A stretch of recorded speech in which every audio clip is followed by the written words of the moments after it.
लेकिन ऐसा क्या हुआ कि गोपाल शेट्टी को नामांकन वापस लेना पड़ा? कि मैं किसके साथ में लड़ रहा हूँ? जिस पार्टी ने मुझे इतना बड़ा बनाया, उस पार्टी के सामने मैं चुनाव लड़ूँ, ये तो बेटे ने बाप को ललकारने जैसी बात होती है कि जिसने जनता के आदेश के बाद कहीं ना कहीं जनता का मान सम्मान रखते हुए आप बोरीवली से निर्दलीय नामांकन आपने किया। मैंने स्वयं आपकी रैली को कवर किया था जहां पर कई हजार लोग सड़कों पे उतरे। लेकिन ऐसा क्या हुआ कि गोपाल शेट्टी को नामांकन वापस लेना पड़ा? देखिए, ये बात बहुत सही भी है और जनता की इच्छा भी थी कि मैं चुनाव ये लड़ूं करके। और जीवन में मैंने बहुत बार कहा है कार्यकर्ताओं से कि आप कोई भी लड़ाई लड़ो तो जब आप 99 पर पहुंच जाते हो, 100 के लिए एक ही पॉइंट बाकी रहता है, क्रिकेट के भाषा में कहूँगा तो 1% हर लड़ाई में आपको पीछे अगर हटने की आवश्यकता पड़ती है तो हटना चाहिए। ये मैं कार्यकर्ताओं को हमेशा मार्गदर्शन करता रहा और वो मेरे लिए भी तो लागू होता है ना। और मेरे सामने मुद्दा ये था कि मैं अगर मेरे विरोधी पार्टी के कितने भी बड़े नेता से अगर मैं चुनाव लड़ता हूँ तो उसको जीतने की चैलेंज को मैंने स्वीकारना चाहिए। लेकिन मेरे मन में आया कि मैं किसके साथ में लड़ रहा हूँ?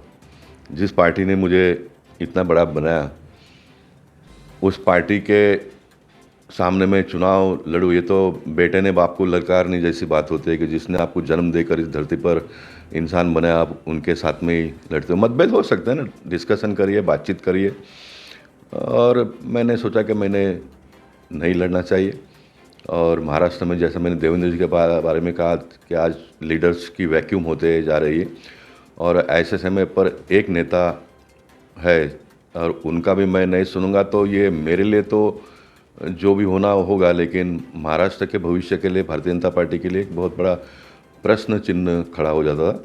और मैं एक बात आपको बताऊं कि जब दूसरी बार देवेंद्र जी ने मेरे मन घर पे आने की इच्छा जताई तो मैंने कहा कि आप मत आइए, क्योंकि मैं इतना बड़ा व्यक्ति नहीं हूँ कि महाराष्ट्र के इतने बड़े नेता ने दूसरी बार मेरे घर पर आना, ये मुझे कतई मंजूर नहीं होगा। और मैं उनको जाकर वहाँ पर मिलने का मैंने तय किया और उनको जाकर वहाँ पर मिला भी मैं। और मैं मानता हूँ कि जो कुछ भी हुआ वो अच्छा हुआ मेरे ओर से भी। पार्टी को उन्होंने बहुत बड़े मन से कहा, देखिए चुनाव जो अब जीता है भारतीय जनता पार्टी ने, उसके मुखिया तो देवेंद्र जी थे। महाराष्ट्र में क्या सीन होने वाला है उसका अंदाज़ा तो उनको पहले से पता था। लेकिन उन्होंने कभी भी, ठीक है गोपाल शेट्टी जैसा एक व्यक्ति लड़ता है तो लड़ने तो देखा जाएगा, ऐसा मन में कभी नहीं लाया। नहीं कि गोपाल शेट्टी जैसा एक कार्यकर्ता ने पार्टी से अलग नहीं होना चाहिए, ये भाव उनके मन में आना। और उन्होंने जो कुछ भी मेरे लिए कहा टीवी में, उसके बाद में मैं विड्रॉ करने के बाद में, वो मैं मानता हूँ कि बहुत लंबे समय तक कार्यकर्ताओं के मन में वो रहेगा। और मैं चाहूँगा कि ऐसा जगह सभी पार्टी के कार्यकर्ताओं ने बनाना चाहिए ताकि नेताओं के मुख से इस प्रकार की बातें आपके लिए निकले, वो या आप चुनाव न लड़ते हुए भी जीते हो, ऐसा मानना चाहिए। और मैं आज भी इस मत से हूँ कि मैं चुनाव नहीं लड़ा हूँ, लेकिन मुझे मानने वालों का दिल जीता है मैंने। और जीवन में कभी भी दिल जीतने का काम करो, चुनाव तो लड़ना जीतना ये होता रहता है।